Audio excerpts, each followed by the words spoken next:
And now we both know. And we'll just kind of go from there.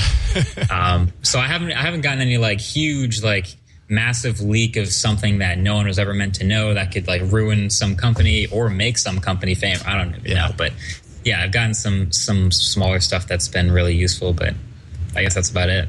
That'd be a lot of pressure to have some sort of, special information that could make or break a company. I don't know how I'd feel under that. I'd probably choose to just not do anything with it myself. How much of what you do is a one-man show? I mean, you've got an insane amount of technology. Obviously, you're in front of the camera for everything that you do. You're organizing this equipment in order to, kind of keep the review train going. You've just moved into the studio. What we see in the backdrop, the background here is a studio that you're building out. It looks really darn close to being done. I mean, up until now, you were in a bedroom, essentially. You were facing different corners of the bedroom to kind of keep the views fresh and everything. And now you've got this whole playground to play in. I don't know. I don't know. I don't know what my question was there, but it's that having this space is a lot more useful. So what I guess you said, is it a one-man show? Yeah, pretty much everything. There we go. Yeah, 99% of what you see on the channel is just from what I'm making. That's just the way it's been since the beginning. Having a space like this obviously makes it really, I think this would be a good time, especially for me to add maybe one or two people to take care of the tedious everyday things that aren't part of making the videos or necessarily that I don't want to do every time. The weird part is that I enjoy so much of that process. Like someone's like, oh, you should just, hire someone to edit the videos so that you don't have to do that anymore. But I like editing videos. Like that's a huge part of this channel, and that's why I do it. So I love to do that.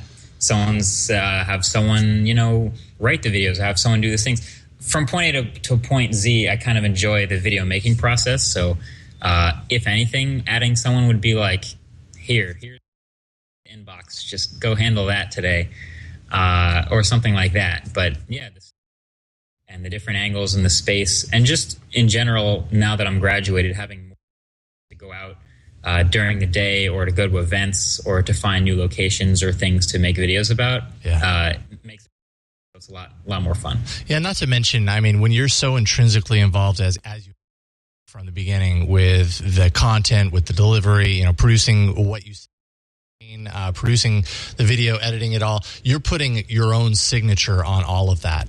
And it turns out that signature has been incredibly successful. So I have to imagine the thought of bringing someone in to kind of maybe, potentially take some of that off your shoulders. There's a little pressure involved in that because you don't really know, like, is that going to translate? Does that keep the magic that has brought you to this point if you do that? Right. Yeah. It would be a big decision of like not only who the person is, but how much or what I would want them to do. If I want them to, hey, just come in here and focus the camera and frame it and you're done, bye, go home for the day. Or if they're like fully involved and they're like helping lights and they're helping with the inbox and behind the scenes and all this sort of stuff, it would likely be a combination of all of that. But yeah, it's kind of like a question of how integrated that new person would be. Well, with all of that huge around, I'm sure you could probably use a Sherpa of some sort, someone to help you kind of carry it all around, because it's quite a bit of stuff. And honestly, like, I would imagine there would be people jumping at the opportunity.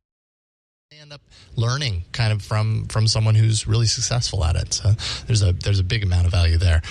So you just mentioned that you were going to school and you just graduated. So you were going to university. You majored and you minored. What? I know it was in complementary field. Yeah, my major was business and technology. There we go. And I went to Stevens Tech in Hoboken, and they had what they call a concentration, which is essentially a minor. And I had two, marketing and communications, and the other in information systems. So IT, business, tech, just kind of all wrapped into one. Wrapped into a big sandwich, which I mean is like what you do. That can only strengthen what you're doing right now. You were going to school concurrently with all of this craziness happening, obviously. How much, if at all, did kind of your online life and your campus life intersect, or were they pretty much completely separate?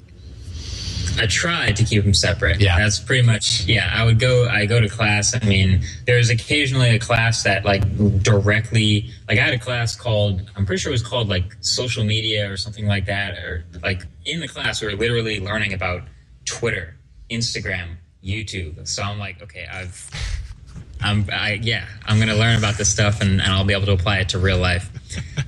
But like time management wise, like it was always separate. So I would go to class, I have class hours. And when I'm done with class, I'm done with homework, then I'm full on YouTube video mode.